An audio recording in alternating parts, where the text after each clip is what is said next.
Okay, everyone, welcome to another episode of the Big Questions with Big John. I'm your host, Big John, and here on this episode, we're continuing the great tradition of having very interesting, very thought-provoking guests.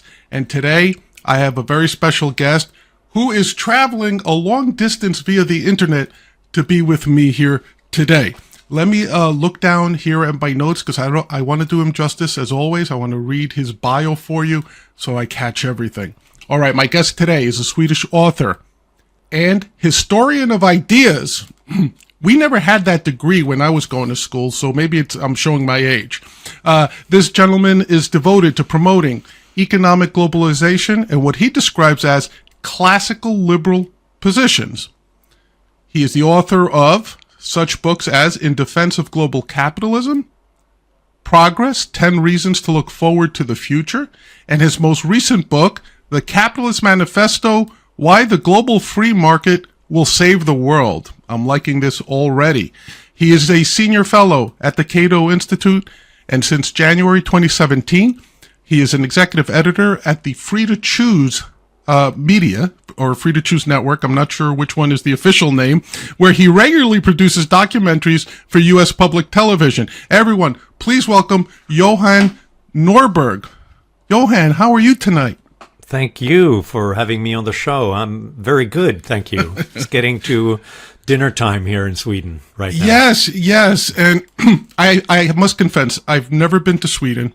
So I'm hoping that as part of our discussion, you can start either affirming or denying some of the ridiculous, perhaps, ideas that Americans, such as myself, have of Sweden. Because to me, it's all very handsome people like yourself, blondes, blue-eyed, maybe a few Swedish meatballs, and a lot of ABBA. That's my sort of... That about sums it up.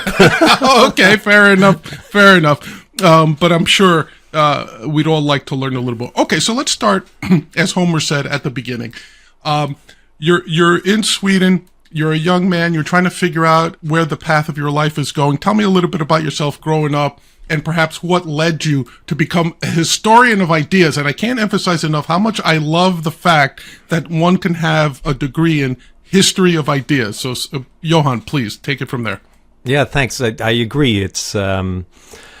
It's the perfect education because it's what you get if you have no idea what you want to do with your life, because it's a combination of everything. Right. So it's the history of ideologies, of philosophy, of science, of economics, and how they all interact to change the world on a historical scale. So it's a great way of getting a broad liberal education, if you so will. And I guess I was always interested in history, partly because of my father, a historian, who always gave me a historical perspective on everything I talked about. I always thought everything was new under the sun. And then he could tell me about why it looks the way it does today because of political, economic, military developments in history. So it's useful. Yeah, and excuse me, but is that something that is a track in your educational path, or is that something that you, and excuse my hoarseness, but is that something that you kind of grew into as you approached university, or, I mean, as a formalized thing? Because again, I'm very fascinated by this concept. So when I went to college here in the U.S., I can't think of anything that would have been the equivalent of the history of ideas, true philosophy, but it's not a philosophical grounding, correct? Because you have very practical examples of historical either turns or ideologies or inventions that have contributed majorly to the timeline. So is that something that's a formalized sort of track, or did you kind of develop it on your own? I didn't make it up myself. Okay. But I think, unfortunately, that this is not a formal education anywhere in the US, as far as I understand it. But in Sweden, definitely, and some European countries, you have something like intellectual history, but that's more like just the ideas. This is the interaction. So it's also the steam engines, and it's also the development of the limited company and the French Revolution and how different ecological systems affect the economy in that particular country. So it's something you get at university. And again, if you don't know what you want to do with your life. So I tried a couple of other things as well, philosophy, political science, and so on. But this was the thing that really helped me to look into everything. That's fantastic. I love that sort of ability to be able to do that. Now, you mentioned your father as being a huge influence on you in terms of you would have a question and then he'd give you the whole context of it, right? Like, I'm assuming like what happened in this battle or what were the impacts of this invention or something like that. Very quick question. It seems to me, and I don't know if you've noticed this in your travels, that one of the things that I find lacking, especially here in the U.S., is that college students, now university students, it seems that their entire historical perspective goes back less than a generation, maybe 10, 15, 20 years. That as I'm starting now to enter that part of my life where I look back and say, you youngsters never, I'm at that age now, Yeah. I always say that when I was in college, my historical perspective of what I would call instant references, pop culture, whatever you want to refer to it as, would go back roughly 50 years. That's, if I recall, when it came to, if I understood television or celebrity or presidents or politicians, I had a roughly 50-year sort of look back where in my head I could say, that's what it was like in 1940. That's what it was like in 1930. Whereas if I talk to students today, they have trouble recalling the 90s as part of their sort of historical reference or their cultural reference. Do you think that A, my perception is accurate, and B, do you find issue with that? Do you find that that is a problem, that people don't have that? I mean, it's always easy to go look in a book or an encyclopedia or watch a YouTube video, but just that personal sort of perspective, to step back and say, what's happening now happened 50 years ago, and we have a reference point. First of all, apologies for the cat. She's That's the okay. one making the noise. Nothing. I didn't think it was a on. hostage, Johan. I didn't think it was a hostage back there. Yes.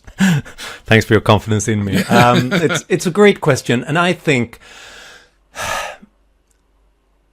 let's be honest. I think that you and I, growing up in an era before the internet and before the World Wide Web, we had nothing else to do. Nothing much was going on. It was very hard to find information about what was going on anywhere. We had to go to the library and we had to study history because most of the interesting stuff was there back in the past.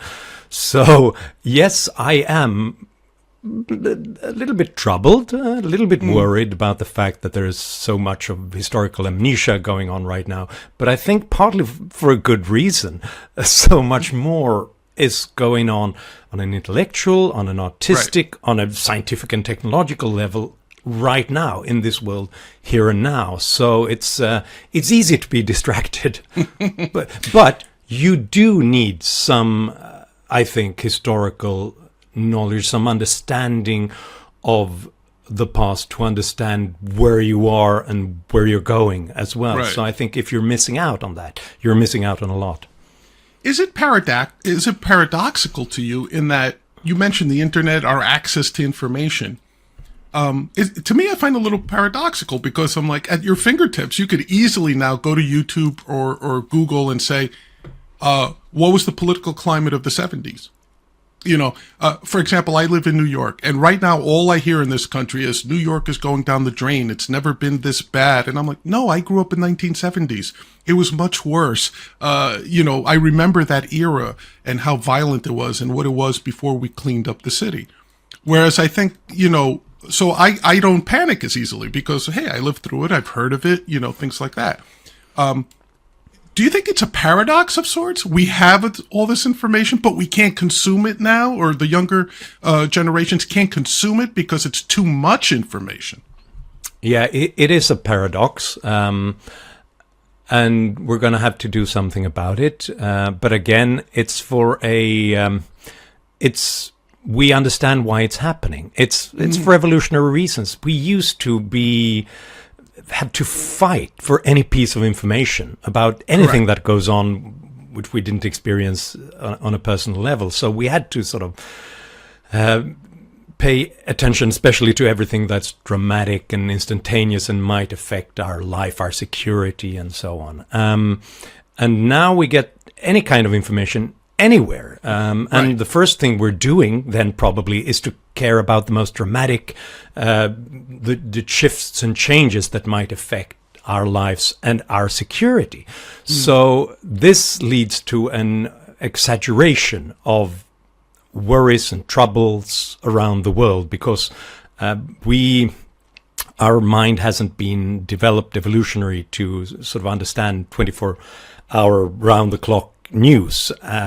So we think that if there's a homicidal axe-wielding maniac somewhere in the world, we need to know that. We need that information instantly, and we have to act upon it.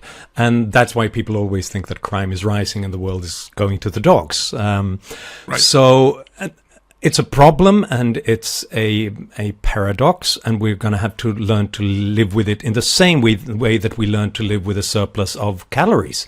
You know, once upon a time, we needed any kind of fat and sugar and salt anywhere because it would keep us alive a little bit longer. Then suddenly we enter a world, thanks to capitalism and freedom, of excess supply of everything that we need. Unfortunately, our evolution teaches us that it's still the case that we need that pizza and Coke instantly because we think that's the way we survive. So then we have to learn about, nutrition and exercise and what to eat and what not to eat. I think it's exactly the same thing with information and media right now. We're going to have to learn to, how do we navigate this? Because everything is not important. Everything is not urgent. You're going to have to learn to have a media diet, basically. I love that, Johan, and I'm going to use that on my wife. The reason your husband has grown fat over the years is not my fault. It's an evolutionary failing. It's not my fault. Thank you for that excuse. I'm going to use it going forward. All right. I would describe you as a libertarian. Do you think that's an accurate label to put on you? I wouldn't protest. If I could choose any label, I would say that I'm a liberal in the most classical sense. The John Locke, the American founders, the Adam Smiths and Frederick Bastiat's of the world. Liberal. That's where I am. The classical liberal idea. Unfortunately, when you say that you're a liberal, especially in the US, people think that you're opposed to everything that's liberal. Limited government and individual liberty and free markets. So, I usually say classical liberal or libertarian when people ask me. There you go. Okay, so that's good. The only reason I ask is because there seems to be confusion, as you said. You say libertarian to some people, especially in the US now. And visions of anarchists and ANCAPs and agorists come to mind, and anti-government as opposed to pro-liberty. So I've always said I consider myself a classic liberal.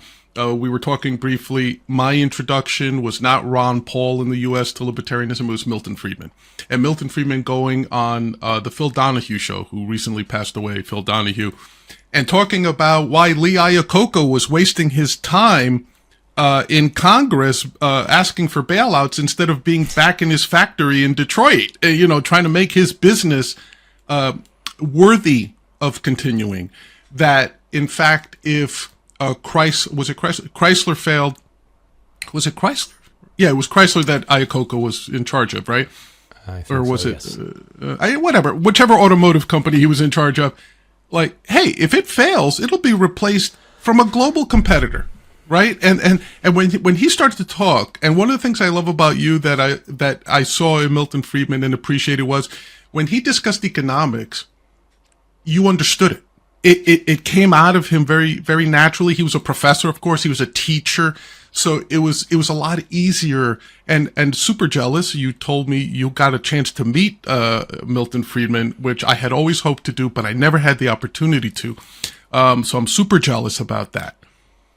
Now, given that that's your sort of where you got steeped and that's the tradition you align yourself with, explain to us how this evil thing called capitalism has saved the world and will continue to save the world. And why are you such a staunch defender of it that you wrote something called the Capitalist Manifesto? Talk to me about that. Yeah. And first of all, let me just say about Milton Friedman, a great source of inspiration in every way, and especially precisely what you're pointing to, the fact that he didn't want to keep his ideas in the ivory tower like so many other scholars, right, but really wanted to go out there and talk to people and explain it, because we have some important information that will change how you're looking at the world, and that's always been a great source of inspiration to me. And that's in my modest way what I'm trying to do as well. I happen to think that free market capitalism is saving the world, and I'm so heavily indebted to everybody who came before me, the thinkers who made it possible, the inventors, the engineers, the entrepreneurs who created this world that we're living in, and whatever I can do to make the world safe for their creativity and their innovation is, well, that's what I'm trying to do. Because from a historical perspective, we always have to start with the fact that we can't take anything like this for granted, because no previous civilization lived like this. We don't have to worry most of all, us don't have to worry about how to feed our kids, how to stay warm tonight, how to keep our kids safe. And that's new. Most generations throughout history, their lives have been nasty, brutish, and short. Until the modern era, life expectancy was around 30 years. More than 80% of the world population lived in extreme poverty, and people fought every day to just stay alive, to fight another day. Then suddenly this all changes some 200 years ago in some tiny parts of northwestern Europe. First in the sort of the Dutch, and then the British. Something exciting is going on there. Then in North America, then in Scandinavia, then in the rest of Western Europe. Then eventually we see the same thing happening in Japan, we see it in East Asia, and suddenly it seems like this is a pattern that seems kind of exciting, right? And now suddenly in the 1980s and 1990s, big countries that people always thought of as sort of hopeless cases, right, India, Indonesia, China, Bangladesh, Vietnam are suddenly growing rapidly and putting food on the table and reducing extreme poverty rapidly. In that case, when you see that development, suddenly over the past 5, 6, 7 generations, everything changed. And we go from more than 80% in extreme poverty to 8% around the world. 8 out of 10 to less than 1 out of 10. You have to become obsessed with this kind of progress. Why did this happen?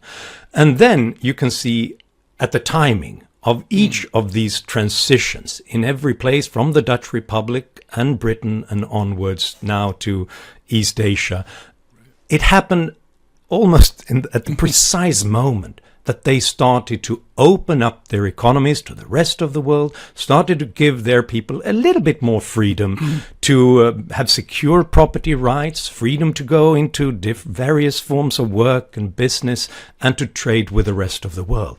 If you have those tiny cracks in the wall, suddenly people start to be creative and innovative and change and improve the world. And that's why I'm writing capitalist manifestos, because we've had a communist manifesto for more than 150 years.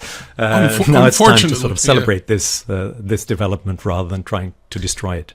So Johan, one of the things that always seems to baffle me is that seeing how we have this progress, right, that and as Milton Friedman used to say, he goes, there is no greater engine to alleviate the misery, as you said, of the common man. There has never been anything that has proved so effective and so powerful as free markets and free market capitalism.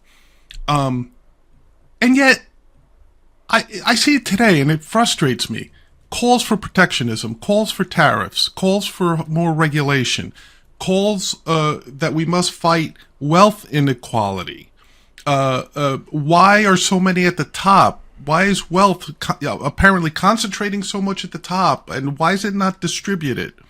So how would you address those types of things, which tend to pull people back towards that collectivism, I struggle to use the word socialism, and we could talk about that later, but why the rush for tariffs? Why the rush for this incredible focus on wealth inequality? And of course, we know economically that's really not true, right? Because the people who are considered the top decile today in terms of income and wealth, in 5 years typically fall out of it, or a large percentage of them, right? Very few stay in the same deciles forever. The mobility is what's important. So talk to me a little bit about that. What is it about humans that we can't accept that now is the best time to be alive? Not 50 years ago, not 100 years ago. What is it in us that speaks to that? Yeah, I think, again, we have to look at where we come from. And now, evolutionary again, just like we face problems with an excess of information and fat and sugar, we have to think about, so how do we think about the economy, about distribution of resources?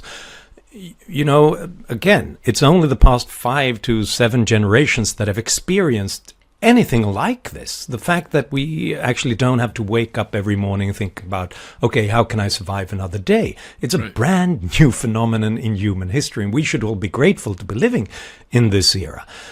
However, this is not where our genes come from. It's not where our mentalities come from. It's not where our ideologies, religions, belief systems come from. They come from sort of the previous hundreds of thousands of years, when we fought for survival, and no society, no large groups in society ever experienced economic growth and technological innovation at a scale where they could see that it lifted all boats, right? So instead, you had to be hypersensitive to the fact that if someone else was rich and successful, they probably stole it from you back in the day, because we had zero growth basically for 300,000 years.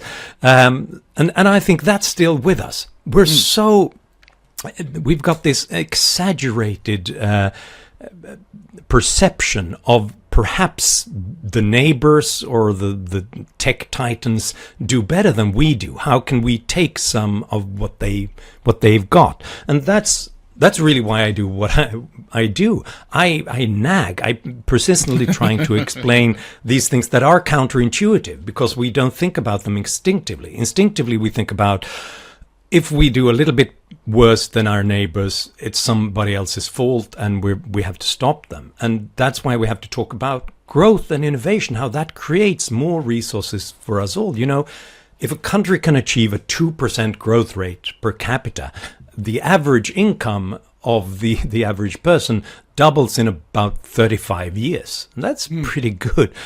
But if we can increase it to 3%, it would double in some 23 years. Doubling everything that we've got, our resources, our capacities in 23 years.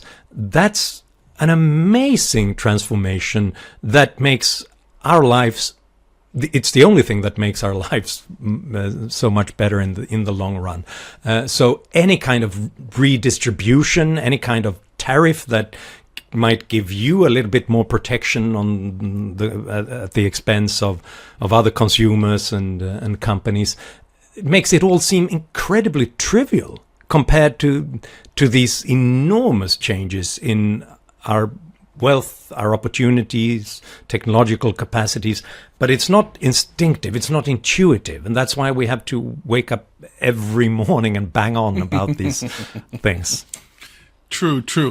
Also, talk to me about, what does economic prosperity and economic freedom, the ability to trade across borders, especially in a globalized, truly globalized market like I think we have now, or are approaching to have right now, how does that affect the prospect of peace and the prospect of coexistence, as opposed to constantly, unfortunately, being at each other's throats. How does positive economic growth, positive economic outlooks play into that portion? Because I think a lot of people disconnect the two.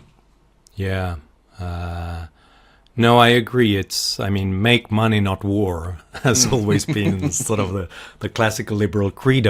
And there are two kinds of relationships here that are important. And one of them being just sort of in a world where you create wealth by coming up with a better way of doing what you did yesterday so that we can create more. Gives you an interest, a stake in that society, in that world, in the fact that other people have that freedom, because what they come up with, that's something that you benefit from. That's something fairly new in world history. Historically, if you wanted to do better, you had to take it from somebody else. If you read on sort of prehistory and history of human civilization, you were always at war or preparing for war, because that's the way you got resources. You took better land from others, you took their resources, you took their gold, and that was just the way of doing things. Well, if you understand that a peaceful society where you allow people to create will create much more wealth in the future, that gives you a stake in peace. But also, the other implication is that might even go for if your neighbors are producing that. Other countries, other tribes, if they come up with new ideas, better technologies, it's not necessarily a threat to you. It might be a way of offering you something new. And this is really, where the classical liberal economists like Adam Smith, their great insight was not really economical. It was about a new world view. When Adam Smith said that it's not from the benevolence of the butcher that you expect meat, or the baker to get your bread, but from his own personal interest, that was really a way of saying something dramatically, radically new, that we don't have to be enemies. We don't have to be at each other's throats. If you come up with better ways of producing bread, better ideas, new technologies, that's great. You have something new that you can offer me, and I can do my best in exchange for that. And this is really what changes the world in the 19th century, because once that worldview, that way of looking at human nature begins to beat the old one that we're just sort of live and let die kind of society, then people start saying, oh, we might not have to defeat our neighboring country. We might trade freely instead. We might not have to keep other groups down. If women enter the workforce and get an education, perhaps that doesn't threaten men. Perhaps that creates more wealth and opportunity. If other people of other religions or ethnicities start to participate in society, perhaps that's good. Perhaps we don't have to enslave people. This is something that opens up the whole liberation of humanity that we're seeing in the 19th century. And if I had to if I was standing on Mars looking at human history, I would say that the 19th century is the great century, because in the beginning of the 1800s, every society had slavery. At the end of the 19th century, almost no society did. For the first time in human history. That's such a tremendous change, and it couldn't have happened without this insight that if people are free to explore and create, they're your friends. They're not out to get you because they have their own thing to look after, and I think it just becomes a very practical. And to your point, I was in some sort of debate panel, and people are shocked that in the U.S., if you looked at U.S. life expectancy, 100 years ago, literally exactly 100 years ago, the life expectancy in the U.S. was somewhere between 44 and 48 years old. That was your expectancy when you take everything into account. Today, it's closer to 80. People, we have almost doubled our life expectancy in 100 years. And I think the impact of that doesn't really strike most people. And all of it is due to the free market. All of it is due to unleashing the productivity of the individual, as opposed to waiting for the collective to save us, waiting for government to save us, So I agree with you 100%. Now, let me just quickly move on. Capitalism, though, clearly has a bad name. And the universities, of all places, do their damnedest to make sure that it has a bad reputation, to continue to propagate these falsehoods. Even someone like yourself, Johan, from Sweden, if you ask the typical U.S. citizen who has their very limited, as we discussed, scope of understanding and context, what type of economic system does Sweden have? The answer comes back always democratic socialism. It is the socialist paradise of the world. If you talk to the typical U.S. college student, if you talk to the typical U.S. Quote liberal politically, if you talk to the typical Democrat. Let's model ourselves after Sweden. After all, Johan, you guys live in the socialist paradise. Is that correct? No, there's a reason why they keep returning to Sweden. That's because all their other models fail. Over the years, people said that, look, we need socialism. Look how well they're doing in the Soviet Union with a rapid industrialization, and then turn out into sort of as usual, breadlines and despair. And then, we didn't mean Soviet socialism. We meant sort of Mao's Chinese socialism. That's really the thing. And obviously it led to the biggest man-made famine in human history, and despair and labor camps. So people said, we don't mean China. We mean Cuba. And then the same thing happens there. And people say, not Cuba. I mean Venezuela, with their oil resources. They can do it. Redistribution big time. Chavez and Maduro will say Venezuela. And then in 10 years, they go from being the richest country in South America to the poorest country in South America. And is it a quarter of the population has fled to other parts of the world? So basically all socialist economists fail dramatically. But they always have Sweden. Sweden is always safe. We don't have breadlines. We don't have labor camps. People don't flee in large numbers. There's just one tiny problem. That's the fact that we're not socialists. And the perception that we are socialists is something that people got from their parents in the 1970s and 80s. So, when people say that Sweden is Volvo and ABBA, it's because their perceptions are stuck in the 70s. Because, Volvo is now owned by the Chinese, and ABBA sort of gave up a long time ago. It's the same thing with socialism. Right. We tried it for 20 years in the 1970s and 1980s. That was a brief intermission in a long and very successful economic transformation of Sweden, which turned us from basically 1870 to 1970, from one of the poorest countries in Europe into one of the richest countries on the planet. And that was based on a very limited government, low taxes, free trade. And, as late as 1960, Sweden had a smaller government, lower taxes than the United States. That's what made Sweden rich. Unfortunately, that gave some politicians in Sweden ideas. They thought that, look, we're so wealthy, we can do anything. We can just redistribute and have government consumption. So they doubled the size of government, regulated everything, increased taxes. And that gave us those 20 years that people still remember. But they remember it in the wrong way. They think, because at that time people said, look, Sweden has built a bigger government than any other democratic society, and more government intervention, and they're still fairly rich. It looks great. But it's like that old joke. How do you end up with a small fortune? Well, you start with a large fortune, and then you waste most of it. And that's what Sweden did in the 70s and 80s. Those were really not our golden era. That's the Atlas Shrugged era of Swedish economic history. All the entrepreneurs fled. IKEA left Sweden, Tetra Pak left Sweden, the big, great builders and entrepreneurs and innovators, they left for Monaco and Luxembourg and Britain and the US because they couldn't do business in Sweden, and we didn't create a single net job in the private sector for 30 years.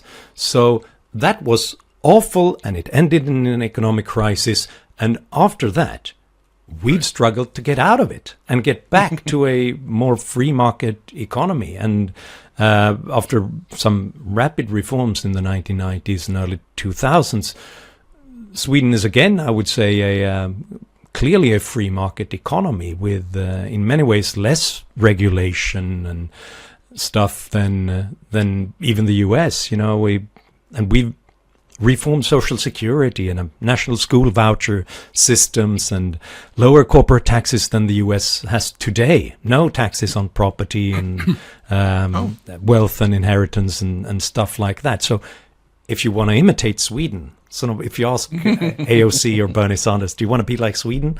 Well, you've got some tax cutting and deregulation to do. Well, you know, that's very interesting because, like you said, there's still the perception that, oh, okay, even if you could convince me that Sweden has capitalist motives, these horrible, selfish motives, they still have this redistribution model, the government benefits, and you hear about all these wonderful work-related benefits and everything. How much of that, now it's interesting, a long time ago I had the opportunity to meet Dr. Ivar Lovas, who was a behavioralist. And he said, you know, John, if you ever came to Sweden, he goes, you would think everyone here is autistic because they just walk around, they keep their head down, they stare at their shoes, and they're really focused on going about their business. They're not necessarily what Americans would consider outgoing or anything like that. And he says that's part of our work ethic. It's almost like a Calvinist work ethic. And I always thought that was interesting. And this was maybe 25 years ago, when he said that to me. And I always took it to heart. You know, I said, oh, you know, I wonder if that's the case or not. Is it because of the climate, the cold weather, or that people keep to themselves? Or is that part of the Swedish ethos? Is that part of their, culture and outlook, like, hey, you're here to do a job, you're here to make life a little bit better than what you found it, and let's move on. There's no time for nonsense or anything like that. Do you feel that, if accurate, do you feel that plays a role in the Swedish model being successful? Like, once you said, okay, let's ditch this socialist nonsense, we tried it, we learned from our mistake, let's move on.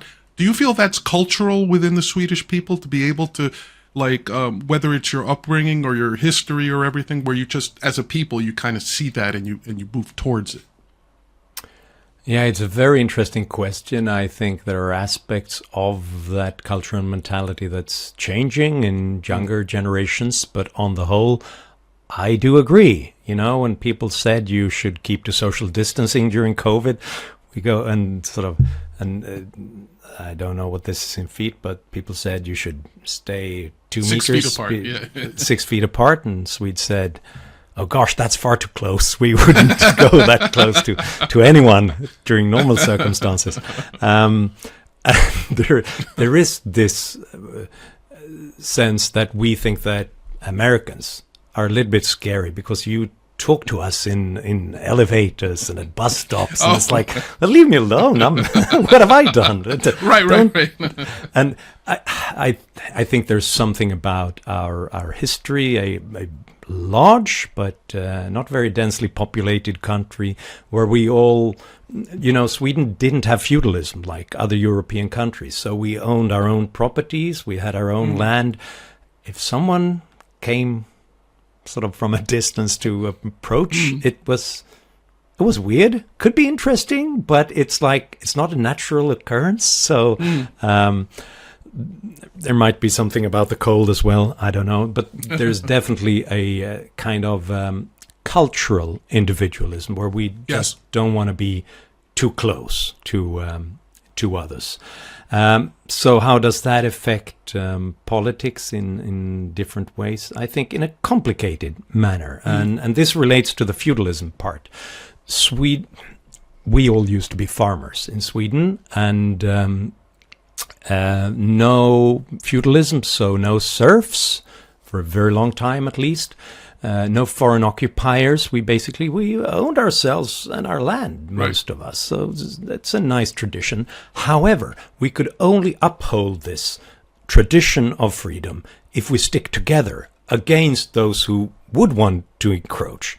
The king, the nobles who might have other ideas. So as long in the local village we said with one voice that, look, no, this is how we do things, we could stay free.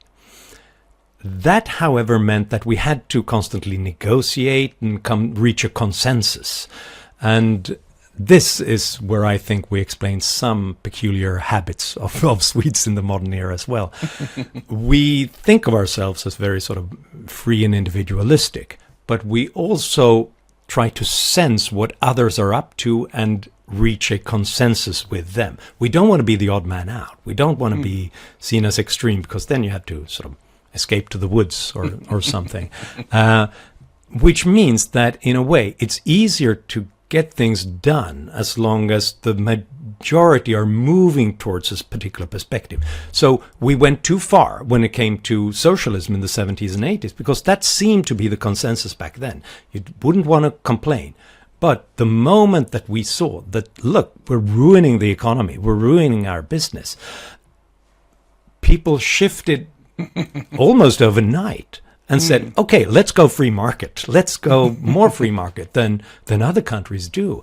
And that's a very peculiar culture, which I understand it's difficult for outsiders to understand.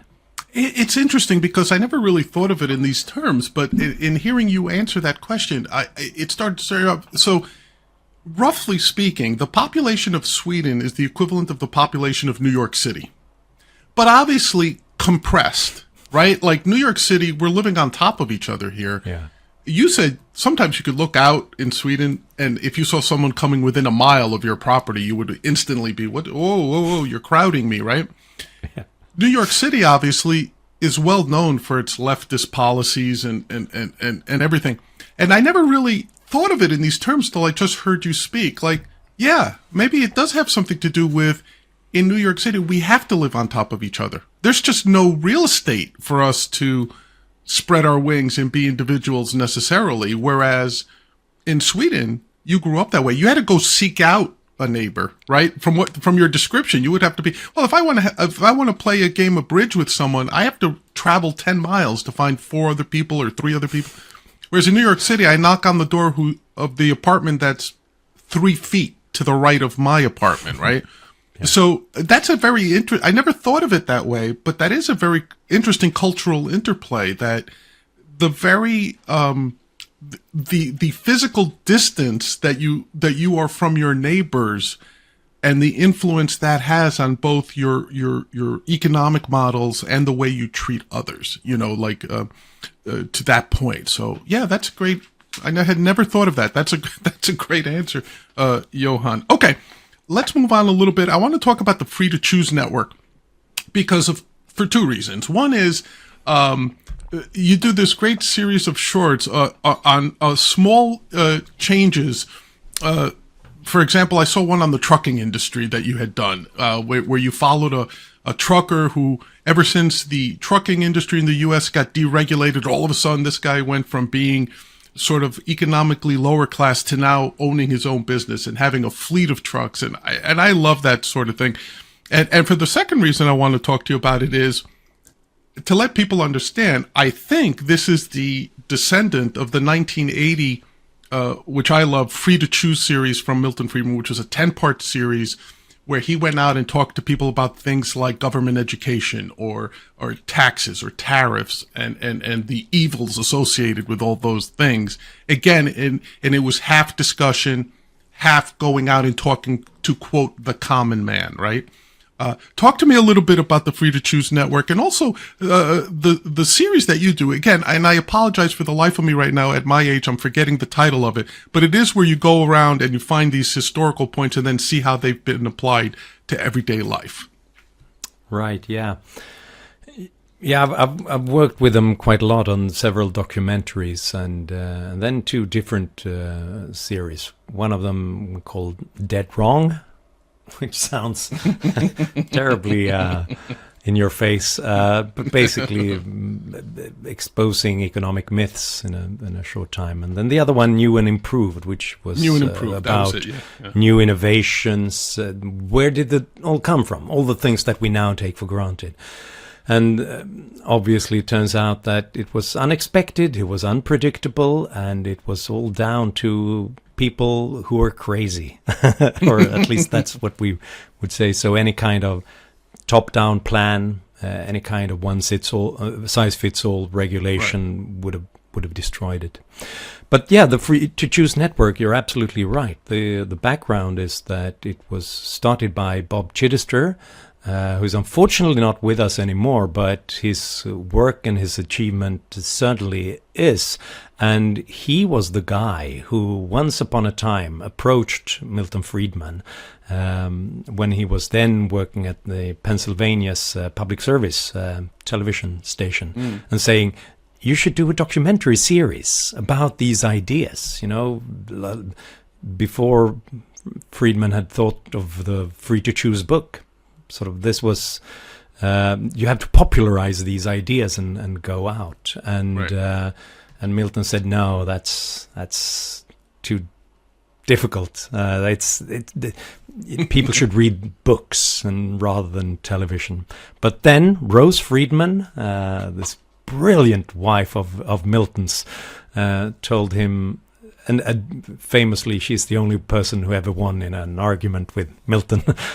She said that, no, we have to approach people and talk to everyone. And if only a small share of them gets interested and starts reading the books and the papers, that's all worthwhile then, the whole project. So it turned into the Free to Choose TV series and then the book.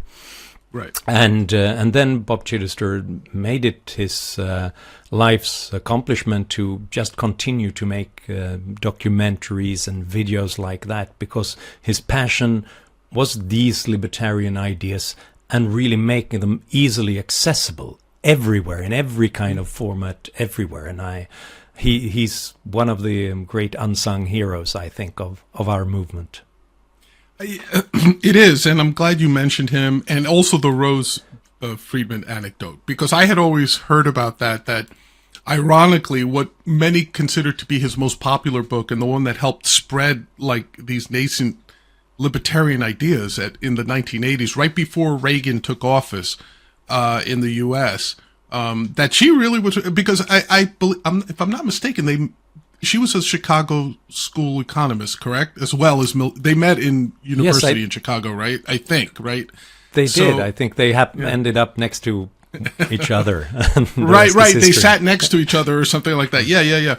So, and I think she doesn't get enough credit for, at times, like all successful men didn't get she didn't get the credit that partners of successful men and women get, and it's good. I'm glad that you mentioned her in that sense. You're absolutely right. And Milton was always, whenever I've seen him, read him, but also when I met him, he was always so emphatic that, look, this is Rose's achievement as well. And when I had the honor of inviting him to a lecture in Stockholm once upon a time, and I escorted them from the Grand Hotel through the lecture hall, and I sort of showed Milton the podium, and he said, "No, I want Rose here as well." And she said, "No, come on." "Oh yeah, I do." And so he insisted, because she was so instrumental in developing these ideas and making sure that they were accessible to others as well. Yeah, that's a great story. I love to hear things like that. Okay, Johan, thank you so much. We've had a great conversation. I could talk to you for another 2-3 hours, but I know that would be an imposition on you, so I'm not going to do that. But I would like to end this interview with a segment that I call Silly Questions. Now, these have no relevance to anything other than to allow people to get a better sense of who Johan Norberg is as a person. So I'm going to throw them out to you again. No right or wrong questions. Answers, rather. Yeah, here we go. What is the greatest Swedish food or dish that no Americans are aware of? Oh, wow. That would have to be, I think, a herring, preserved herring, which is then cold and but spiced up in various ways and served with potato. This is something that we always have at important traditions, at Christmas time, midsummers, Right. and so on, and often like 15 different versions of this. It sounds awful, but it's something once you've tried it, you can't go without it. Excellent. What's it called? What's the It's, name? What name of the dish? We just call it herring.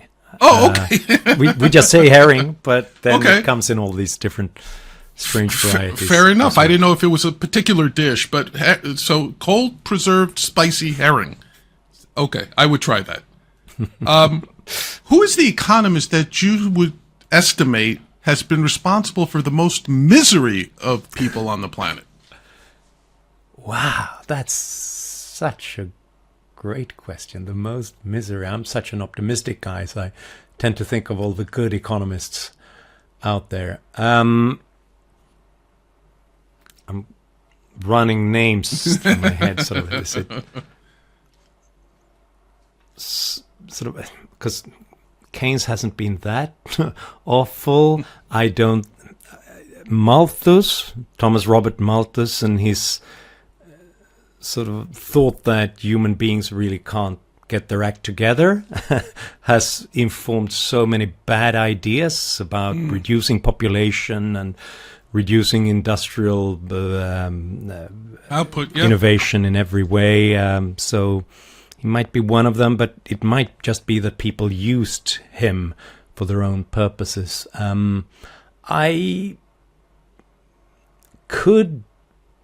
I think some of the economists who were there in the calculation debate about the planned economy and whom were roundly defeated by Mises and Hayek, but were influential in developing the planned economy because that helped the Soviet Union to destroy Russia and many neighboring Right. countries and China and so on. But whom do I mention? No, the one economist. It's not. I don't have one name, but I would mention the German military staff during the First World War, because they were the first one who really tried to control and command an industrial economy. Wow, And okay. they gave Lenin the idea that, wow, this can actually be done because the sort of the reactionary Germans have done it. So let's try over here. They created so much misery in every way, and not just sort of economically. So they should be I should have a name, but I don't know. Yeah, and actually that situation that you just described probably was one of the main factors for World War II and the rise of fascism in Germany was the hyperinflation and the devalue. It just led to greater misery of the people, made them ripe for that sort of ideology as well. So that's an interesting answer. Exactly. Knee jerk, I have to tell you, Johan, most people would have said Marx or Keynes, but I love the fact that you put some thought to it and you gave me an answer I didn't expect, and that's why I love silly questions. You know what? I don't consider Marx an economist. He's like, Well, the- to the extent that others of course do, he perhaps. was. Yeah, But- yeah. But none of his economic concepts are really taken seriously. It's Right. all about the rest of the. The socio-political Stuff. aspect of Yeah. the rest. Yeah. Do you have a secret talent that has nothing to do with economics or history?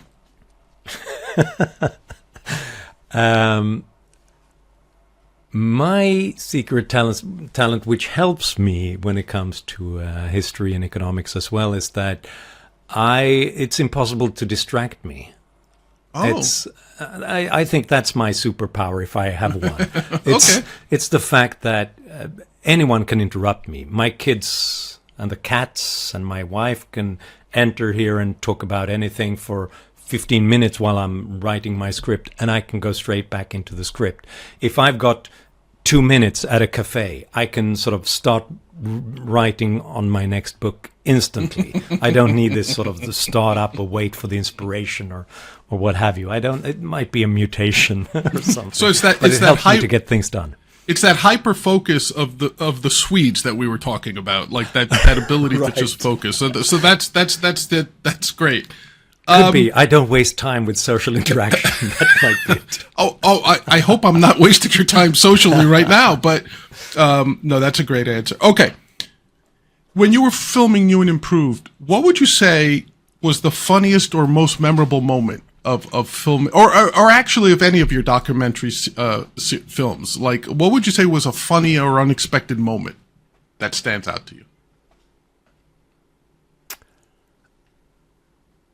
I mean, there were great things in the scripts and in the conversation with the team and so on. But if I were to mention the funniest and the most bizarre incident was when we were doing a sort of revisiting Milton Friedman's Free to Choose. So revisiting some of these places in Hong Kong and around the world.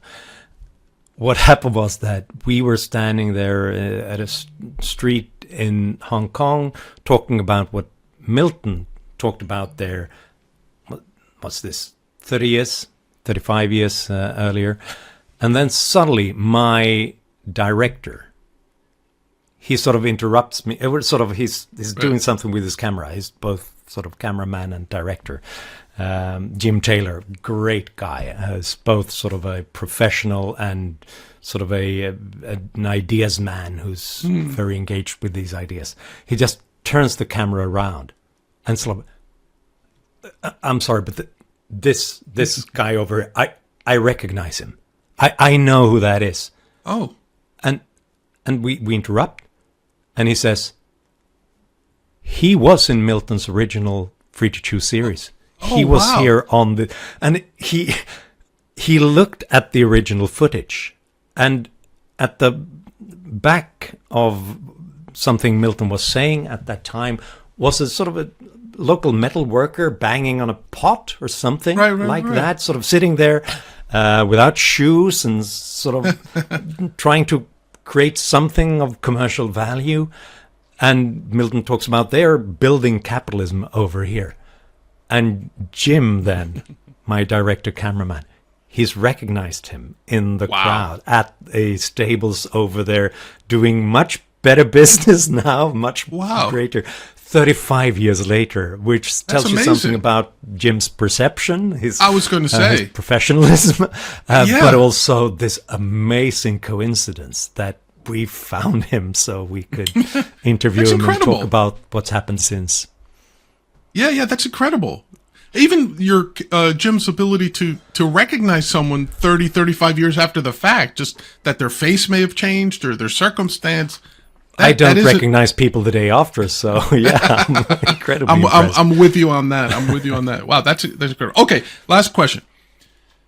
What is the one policy that an American president could enact on day one of his or her administration that would have the greatest positive economic impact on the U.S.? Wow, day one. I guess I'm not much of a constitutional scholar. I don't know what they could enact. Yes, let's skip the legality. Yeah, let's skip the legality. Right. But let's assume that you had the ability to enact something. Yeah. What would that be?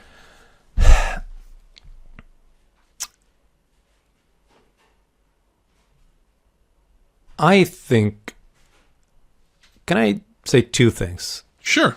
That I think would have sort of profound consequences in the long run.